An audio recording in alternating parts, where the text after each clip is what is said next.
қала дедіңіз? Я сам Оренбургский. Ассалаумағалейкум, сіздермен қабыл емші Нұрқаділ.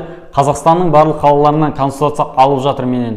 Соған қарамастан шет мемлекеттерінде де хабарласатындар бар. Мысалы, ресейлік пациентім осыдан бірнеше күн бұрын өзінің қажетті сұрақтарына жауап алды. Менен консультация алу арқылы.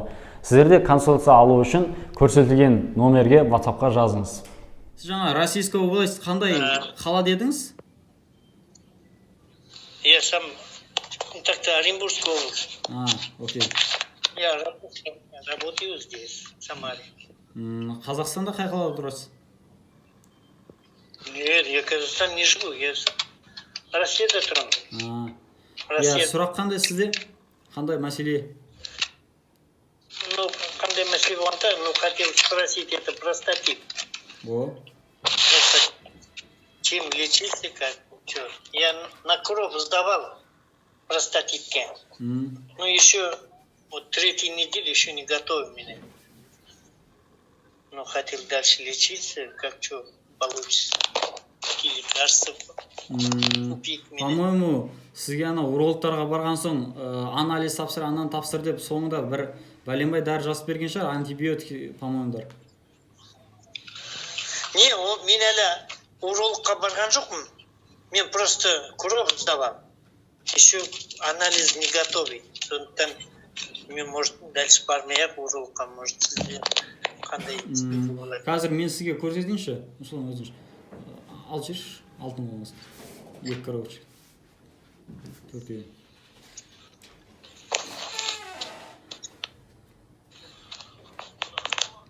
Қазір мен сізге көрсетейін. Сіз қай қаладан? Алматы. Вы знаете же? Да. Негізі қазақсыз ғой, да? Иә. Атыңыз құсап тұр ғой? Атыңыз Құрманғазы деп құсап тұр ғой деймін. Иә. Ну, тіліміз кішкене кетіп қалатыны бар енді орысшаға. Кімнен ұстап тұр аласың ба? Ағасы, вот этот жуки есть, называется, сейчас, называется, в общем, алтын қоңыз, майский жук, золотой лечебный жук. Вот этот жуки, в общем, мынау көрініп тұр ма? Да. Мына көрініп тұрған болса, қолдану мынадай қанаттарын жұлып тастайды да, қалған бөлігін ұнтақтап жылсымен шешереді. Бірінші күні біреуді. Мен анау алған сәттен бастап негізі полный нені ішу керек, нені ішпеу керек, қалай емделу керек, барлығын өзім айтып отырамын. Негізі оны қайта сұрай бергенде де аса пайда жоқ та адамдарға ше. Бәрі нормасын бәрін мен күндегісі күнде өзім есептеп беретін болғандықтан. Сол аға. Тем более бұл дәрі емес та, емдік жәндік. Сол.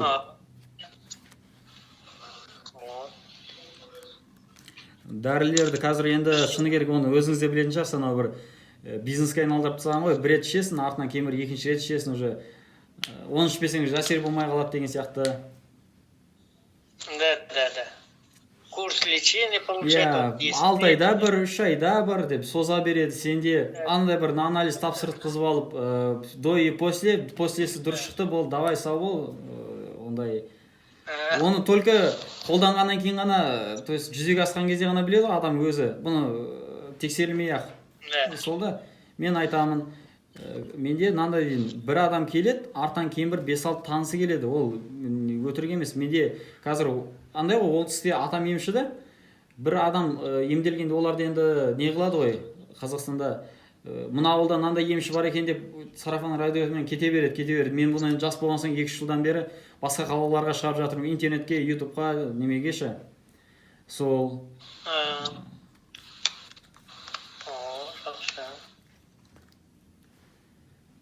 Есіміңіз Құрманғазы. Так, айта беріңіз, сізде қандай басқа?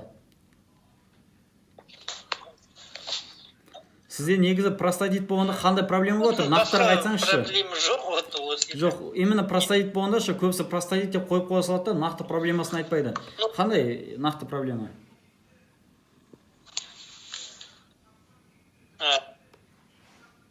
Ну, нақты проблема болғанда напор жоқ ешқандай. Как самотек идет и идет, идет и идет, никакого.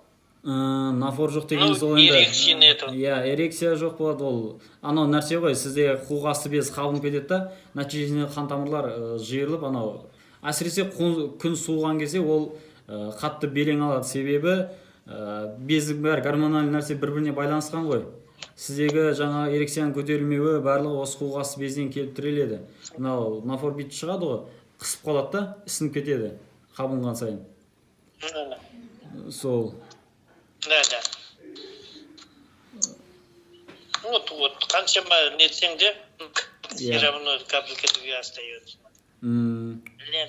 Ол енді основном оның симптомдары көбірек, оныңшы нақты основном суық пен инфекция ең танымалы, ана хронический простатит деп жатқаның бәрі осыдан пайда болады.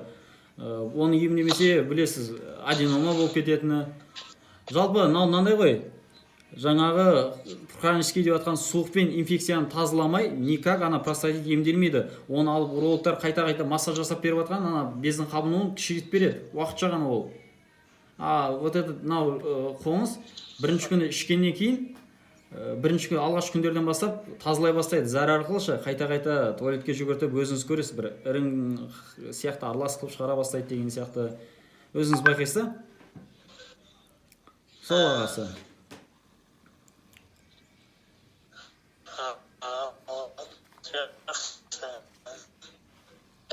Где-то я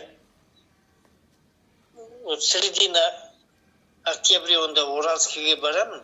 Может, такое лекарство можно алуға, да? Аптека продается? Нет, мен бұны... Казахстан. Жоқ, аптекада сатылмайды данный момент. Себебі бұны енді аптасына бір-ақ рет шығама, мынандай ғой, майский жүк деп аталып жатқаны, майдың соңында бір аптадай ғана шықпай ма, сол кезде теріп алады. Одан кейін біздер емшілер жаңа бұны дайындаймыз, спиртеп кетіп арнайы бір жолдарменше. Солай, бұл бір рет ақ шығады. Бұны бір аптекаға қоятындай әлі ондай нәрсе емес. Бұны шикі күйінде ішесіз, былайша айтқанда. Иә. Уральскийге барып, октябрьдің орталарына Уральскийге баратын болсаңыз, алдын ала хабарласуыңыз керек та. Бізде чтобы Оралға, Уральскийге 3 күнде жеткізіп береміз. Уральскийге ше. Ресейге, по-моему, бір аптада жеткізілетін шығар, қателеспесем.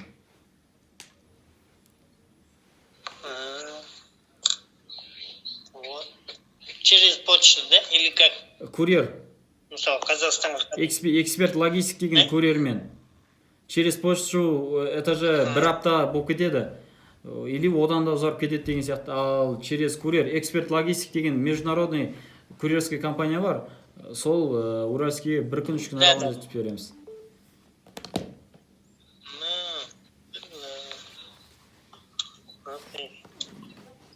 А сколько стоит это? Өзі толығымен бір рет ақ ішсе жеткілікті. Бұнышы, мынадан мен сізге 4 коробкасын беремін толығымен емделуге. Почти ол с гарантией бір жылдың ішіне қайтып келетін болсаңыз, мен тең жартысын қайтадан тегін беруге дайынмын. Ол бірақ ол ондай тегін беру уже бір рет ішкен адам уже екінші рет ішпейді ғой. Бұл 64 теңге тұрады. Толығымен емделуге ше. Да. 4 пачки, да? Иә, 4 пачки. Бір пачкада 20 штуктан болады да, бұл енді сыйғаны осы.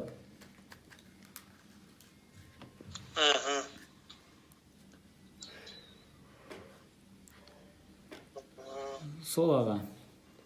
Сіздің айтып жатқаның емі осы. 64 российскими или... Жоқ, теңге. По-моему, российский 100 рубль, 1000 рубль. Қанша рубль болады ол?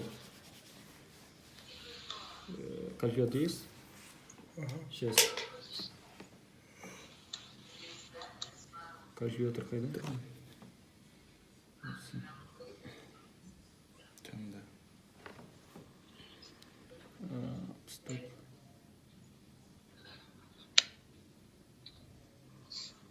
қазір $6 ма? Примерно рубль 10.500 рубль примерно. Да. Солай. Жақсы. Сіз қалай, мен негізі ютубтан бақылап жүрсіз или қай жақта инстаграмнан көріп жүрсіз? Да, мен неден көрдім? ТикТоктан. Тиктоктан ба? Жақсы. Я сегодня ТикТок увидел.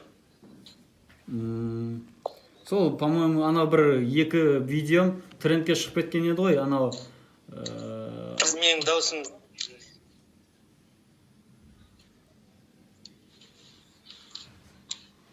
Менің даусымды былай нені интернетке жібермей ақ қойғым келген. Хорошо. Солай. Жақсы, айналайын. Хабарласамыз ғой еще. Хорошо. Жақсы, хабарласыңыз. Да, аман Сау болыңыз.